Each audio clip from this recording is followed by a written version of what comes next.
Senhor esteja convosco.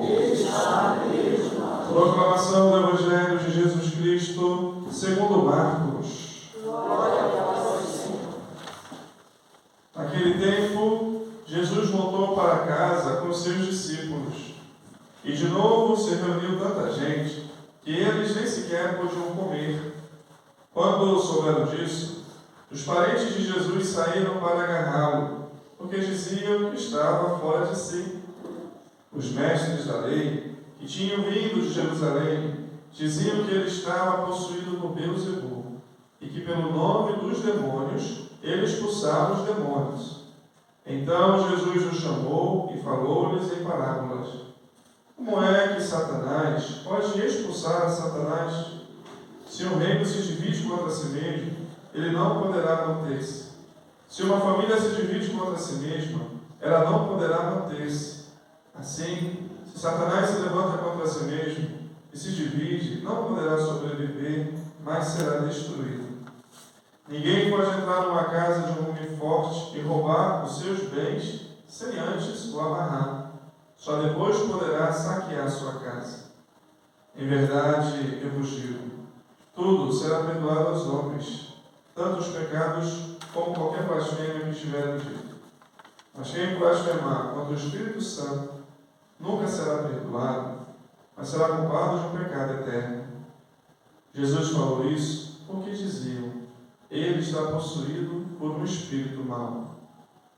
Nisso chegaram sua mãe e seus irmãos. Eles ficaram do lado de fora e mandaram chamá-lo. Havia uma multidão sentada ao redor dele. Então lhes disseram, tua mãe e teus irmãos estão lá fora à tua procura. Ele respondeu, quem é minha mãe? E quem são os meus irmãos? E olhando para os que estavam sentados ao seu redor, disse, aqui estão minha mãe e meus irmãos. Quem faz a vontade de Deus, esse é meu irmão, minha irmã e minha mãe. Palavra da salvação. Glória a vós, Senhor. Meus queridos irmãos, minhas queridas irmãs, acompanhamos na primeira leitura do livro do Gênesis o momento da queda, o momento onde o pecado entra no mundo, né? E é bonito a gente perceber nessa narração a nossa própria experiência, a nossa própria existência, aquilo que nós vivemos, viu? E a primeira coisa significativa desse relato é que Deus pergunta para a mulher, né? Você comeu da fruta proibida? Ela disse, foi a serpente quem me seduziu.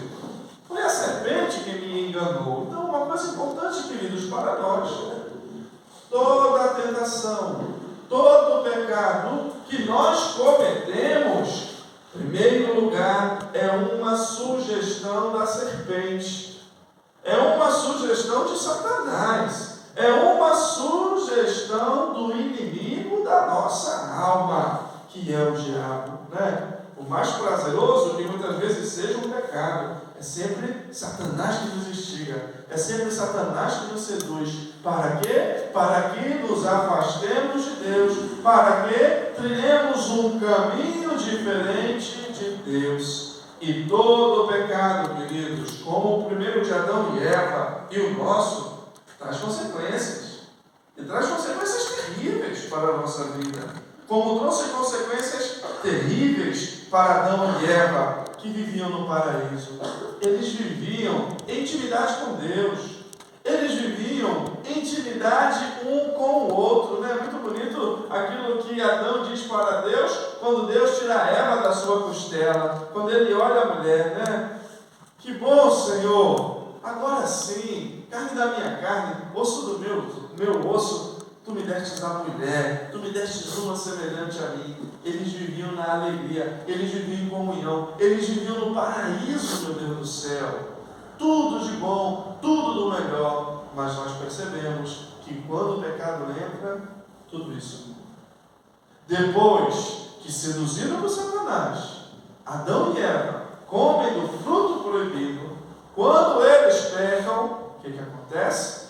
a primeira coisa, consequência terrível do pecado que nós experimentamos na nossa vida é o afastamento de Deus. O homem se separa de Deus, o homem se esconde. Cadê vocês? Deus, que conversava com o homem como conversa com o amigo, procura Adão e Eva, eles tinham se escondido, eles tinham se separado. Entrou a vergonha de falar com Deus, porque a comunhão, a unidade foi rompida. A separação aconteceu de homem com Deus. Queridos, depois do pecado, Adão e Eva, que eram tão felizes juntos, acontece a separação de um com o outro também. No pecado, a gente se separa de Deus.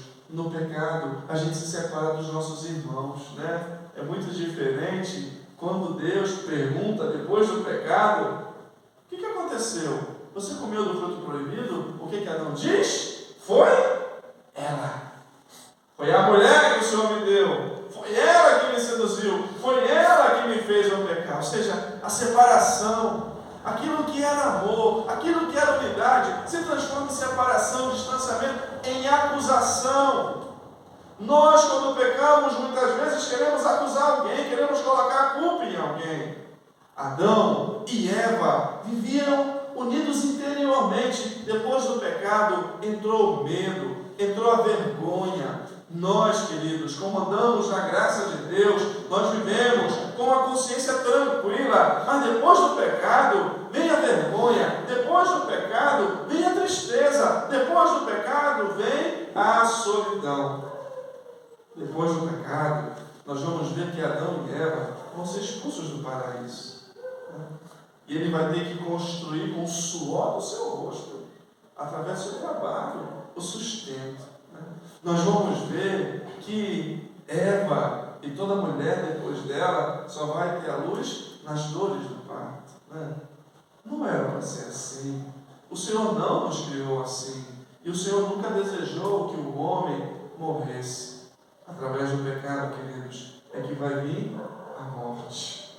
A morte, que é a pior desgraça da nossa vida. Portanto, meus irmãos e minhas irmãs, não tenhamos dúvida de uma coisa: a pior tragédia da nossa vida, da vida do ser humano, não é a falta de saneamento básico, não é a falta de saúde, não é a falta de uma educação boa, não. A pior tragédia do ser humano é o pecado.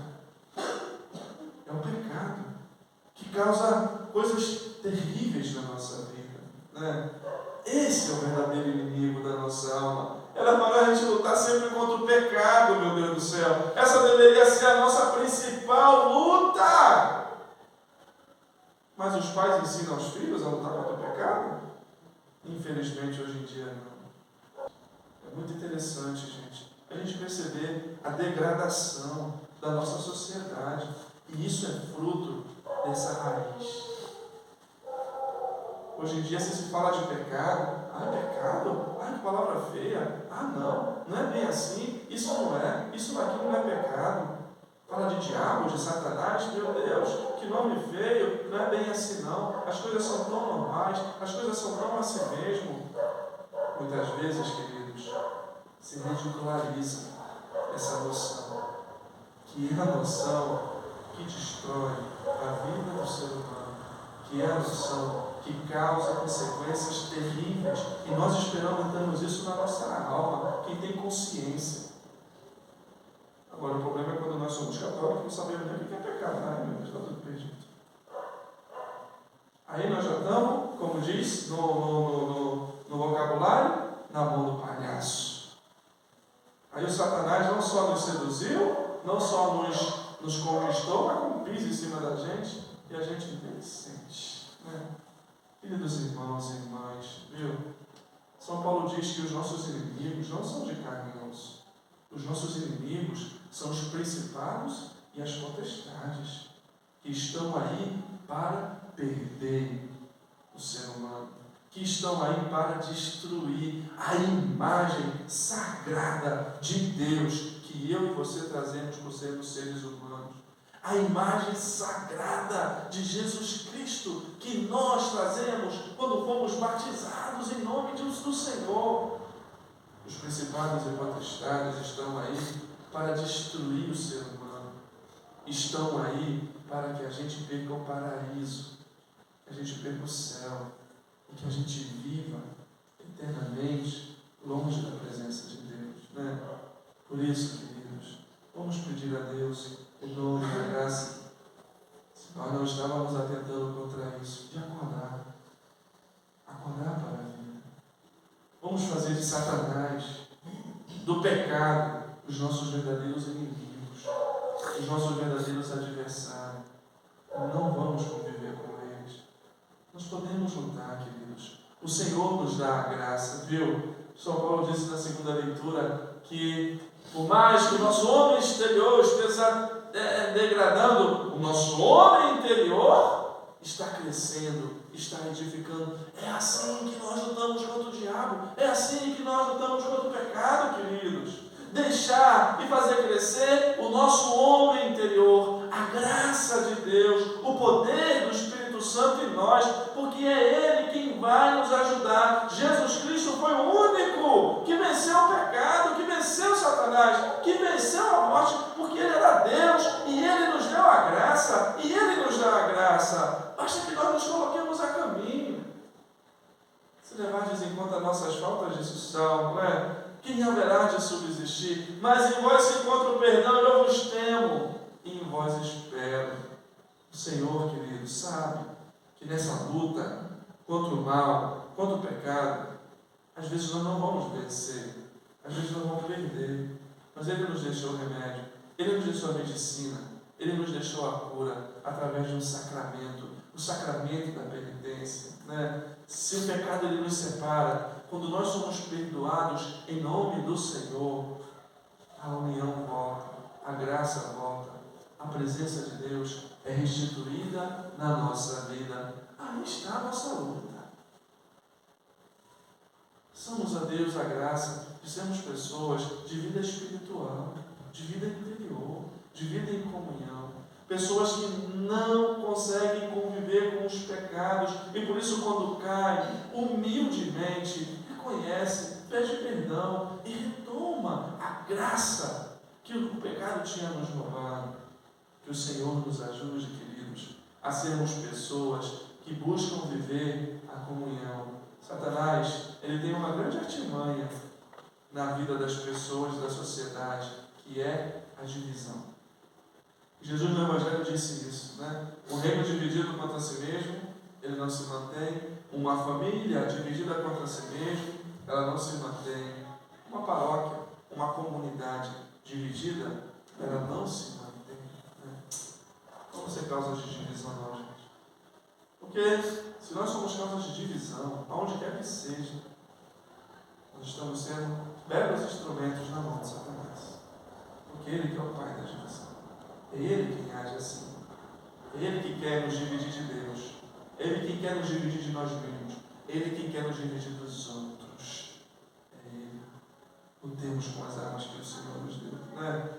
Busquemos viver como a família do Senhor. É bonito aquilo que Jesus disse, né? Aquele que faz a vontade de Deus, esse é minha mãe, esse é meu pai, meu irmão e minha irmã. Vamos buscar fazer a vontade de Deus, viu, né? Tem gente que acha que essas palavras de Jesus, né, é uma depreciação da Virgem Maria, né? Que ela é a mãe, tá vendo? A mãe de Jesus, são todos que fazem a vontade de Deus. Meu Deus! Isso faz de Maria, sobretudo, a mãe de Deus, a mãe de Jesus Cristo, é a nossa mãe. Porque ela é a mãe de Jesus, não só porque o gerou no seu ventre, não só porque o trouxe ao mundo, deu a sua carne, mas ela é a mãe de Jesus, porque na história da humanidade, ninguém mais do que ela fez a vontade de Deus. Ninguém mais do que ela lutou contra o pecado, lutou contra Satanás. E por isso, como diz o Apocalipse, disse a primeira leitura, ela pôde pisar na cabeça da serpente. Que ela nos ajude, queridos, a fazer rir do nosso inimigo, o demônio, o pecado, para que vivendo como família de Deus, como irmãos. Nós somos uma família. A igreja é uma família. Nós somos irmãos, filhos do mesmo Pai, herdeiros do mesmo céu, redimidos pelo mesmo sangue de Cristo, que buscando viver e lutar contra tudo aquilo que causa desunião no meio de nós, buscando viver como família, possamos um dia viver eternamente na família de Deus, no céu. Nós podemos cair no pessimismo de dizer, mas o mundo é muito ruim, mas está tudo assim. Não, eu sei disso, mas eu e você temos a força para mudar. Eu e você temos a força para transformar. Tem que começar comigo, tem que começar contigo. Que a Virgem Maria nos ajude. E assim seja. Amém.